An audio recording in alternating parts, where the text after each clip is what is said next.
Hello दोस्तों, स्वागत है एक बार फिर से आपका अपने इस यूट्यूब चैनल जीरो टू ज़्यादा पर। तो आज मैं एक और इम्पोर्टेंट सा जो है वीडियो आप लोगों के लिए लेकर के आया हूँ। इम्पोर्टेंट भी है और इंटरेस्टिंग भी है, क्योंकि एक चैप्टर जो कि त्रिकोणमिति अच्छा चैप्टर है कक्षा 10वीं के हिसाब से। और ये स्टूडेंट को पढ़ने में मज़ा भी आता है जब इसको याद कर लेते हैं, और बहुत सारे स्टूडेंट को ये टफ चैप्टर भी लगता है। तो उनके लिए जो है फॉर्मूलेज याद करना जो है कठिन कार्य होता है। तो मैंने सभी फॉर्मूलेज को एकत्र करके यहाँ पर रख दिया है, और उन सभी फॉर्मूलेज को अगर आप याद कर लेते हो तो पाठ 8 और पाठ 9 जो दो चैप्टर हैं, त्रिकोणमिति और त्रिकोणमिति के अनुप्रयोग, ये दोनों चैप्टर आपके जो है एकदम मक्खन हो जाएंगे। और याद मतलब याद तो करना रहता नहीं इसमें विशेष रूप से कुछ, बस समझने की चीजें हैं। अगर आप समझ लेते हो तो अच्छे से अच्छा स्कोर कर पाओगे इस चैप्टर में, ठीक है। जो भी सवाल आएंगे आप आराम से कर ले जाओगे इजीली, ठीक है। तो यहाँ पर मैं एक एक करके डिस्कस करता हूँ। तो टारगेट हमारा 100 आउट ऑफ 100 है, इसको कभी नहीं भूलना है, इसको एकदम ध्यान में रखना है, ठीक है। तो पहला जो पॉइंट है या पहले कैटेगरी के फॉर्मूलेज, तो कैटेगरी वाइज फॉर्मूलेज को मैंने यहाँ पर डिवाइड किया है। तो पहले कैटेगरी में क्या है कि त्रिकोणमितीय अनुपात, ट्रिग्नोमेट्रिक रेशियोज को यहाँ पर मैं डिस्कस करने वाला हूँ। तो यहाँ पर सबसे पहले उसको डिस्कस करने से पहले ये चीज़ आप जान लीजिए कि इस तरीके से जो लाइन होती है परपेंडिकुलर होती है, और ये आधार, यानी ये आधार है जो एंगल से एकदम धरातल पर जुड़ी हुई है, ठीक। और उसके बाद ये क्या है, ऊर्ध्वाधर जो रेखा है इसको लंब कहते हैं, और उसको मिलाने वाली रेखा कर्ण कहलाती है, ठीक है। तो यहाँ पर इस तरीके से आप समझ चुके होंगे, ये कर्ण हो गया, ये आधार और ये लंब, ठीक। ये इमेज एकदम ध्यान में बिठा करके रखना है, क्योंकि ये इंपॉर्टेंट है। उसके बाद एक याद करने के लिए जो है कह सकते हो, आप लोग तो जानते ही होंगे, नहीं जानते हो मैं बता देता हूँ, लाल बटे कका और पी बी पी पंडित भोला प्रसाद हर हर बोले, ठीक है। ये दूसरा है, ये इंग्लिश वाला है, यानी परपेंडिकुलर, उसके बाद base, perpendicular, hypotenuse, hypotenuse base, ठीक है। और लेकिन वही अगर हिंदी में आप याद करना चाहते हो, लंब आधार लंब, कर्ण कर्ण आधार। तो लंब बटे कर्ण यानी ये साइन थीटा हो गया, आधार बटे कर्ण ये क्या हो गया कॉस थीटा, ये क्या हो गया टेन थीटा, ठीक है। Sine cos tan, S C T, ये एस सी टी में जो है आ, मतलब एस सी टी में क्या कहते हैं, इसका जो है यूज होता है। तो आगे मैं बता देता हूँ, तो ओवरऑल आप समझ जाओगे मैं क्या कहना चाहता हूँ। तो उसके बाद मैं इस पर फिर से आऊंगा, तो पहले यहाँ पर इन पॉइंट्स को आप देख लीजिए।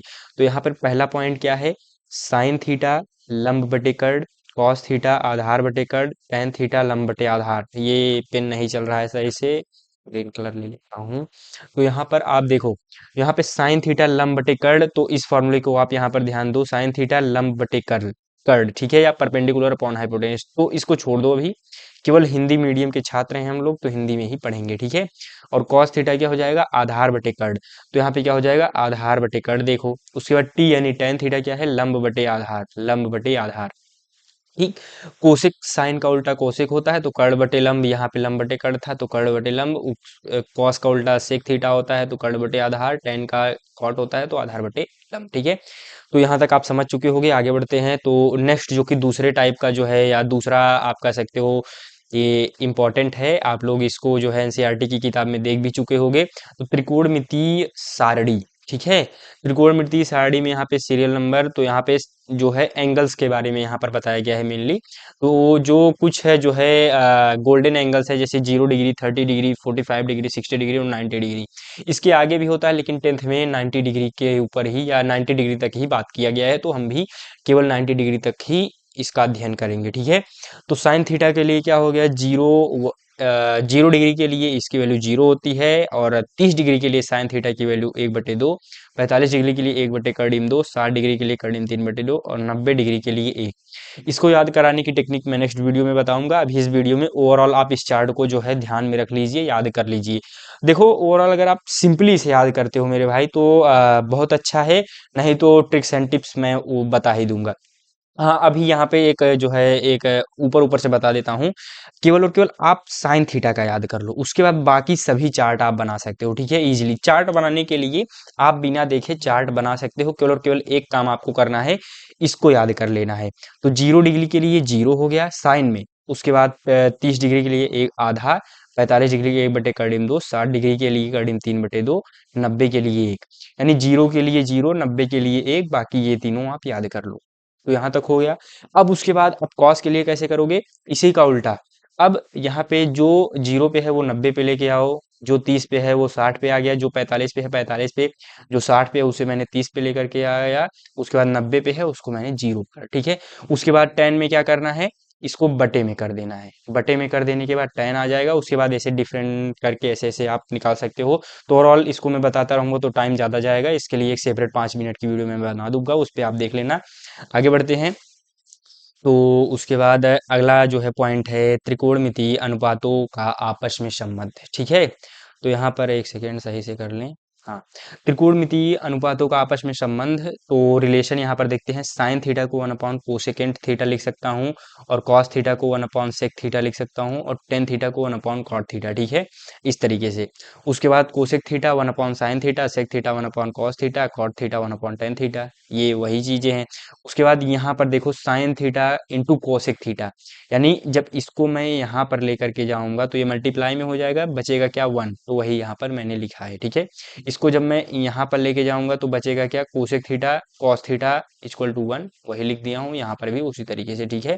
तो ये चीजें भी आपको पता होनी चाहिए, इसी से मैंने कैलकुलेट करके निकाला है। उसके बाद बी टाइप का जो है यहाँ पे क्या है, टेन थीटा बराबर sine theta upon cos theta, cot theta बराबर cos theta upon sine theta, यहाँ पर भी आप याद कर लिए हो या इसको याद कर लो, ये भी इंपॉर्टेंट फॉर्मूला है, ठीक है। टेन थीटा बराबर sine theta upon cos theta. उसके बाद पाइथागोरस प्रमेय आपको पता होना चाहिए, कर्ण का स्क्वायर बराबर लंब का स्क्वायर प्लस आधार का स्क्वायर, या हाइपोटेनस का स्क्वायर बराबर परपेंडिकुलर का स्क्वायर प्लस बेस का स्क्वायर, ठीक, इस तरीके से आप लिख सकते हो। तो यहाँ पर ये चीज आई होप कि आप समझ चुके होंगे। उसके बाद आगे नेक्स्ट पॉइंट पर बढ़ते हैं, पांचवा, जो कि इस चैप्टर का आखिरी जो है पॉइंट है, और इसको याद करना है, ये मोस्ट इंपॉर्टेंट है, इसी के बेसिस पर बहुत सारे सवाल आपके सॉल्व होंगे। तो त्रिकोणमितीय सर्वसमीका कहा जाता है। तो sine square theta plus cos square theta equal to 1, ये याद कर लो। 1 plus tan square theta equal to the sec square theta, and cosec square theta equal to the cot square theta plus 1, ठीक है। तो यहाँ पर ये 5 जो है फॉर्मूले मैंने यहाँ पर डिस्कस कर दिए। उसके बाद 5 टाइप के। उसके बाद अगले चैप्टर पर आते हैं, 9वां चैप्टर, जो कि पार्ट 9 है, त्रिकोणमिति के कुछ अनुप्रयोग। तो यहाँ पर कुछ महत्वपूर्ण बिंदु, इसमें फॉर्मूला ओवरऑल है नहीं, तो यहाँ पर केवल और केवल कुछ शब्द हैं जो कि आपको पता होने चाहिए, तो वही मैंने यहाँ पर लिखा है। तो शब्द में क्या पता होना चाहिए, ये उन्नयन गुण, ठीक है, क्योंकि बोर्ड एग्जाम में आ जाएगा तो आपको ये सारे शब्द याद होने चाहिए, ठीक है। तो यहाँ पे क्या हो जाएगा, ये देखिए, यहाँ से जब मैं देख रहा हूँ, यानी धरातल से जब मैं देख रहा हूँ क्षैतिज स्तर से किसी वस्तु को ऊपर की तरफ, जैसे ऊपर पतंग है, तो पतंग को जब मैं देख रहा हूँ तो जो धरातल से एंगल बनेगा वो क्या बनेगा, उसको उस कोण को क्या हम कहेंगे, उन्नयन कोण, ठीक है। जब क्वेश्चन में उन्नयन कोण दिया रहेगा तो मतलब किसी, मतलब ऊपर की दिशा में कोई, मतलब जो है वस्तु रखी गई है, उसको मैं धरातल या क्षैतिज स्तर स्तर से देख रहा हूँ तो उसको उन्नयन कोण कहते हैं।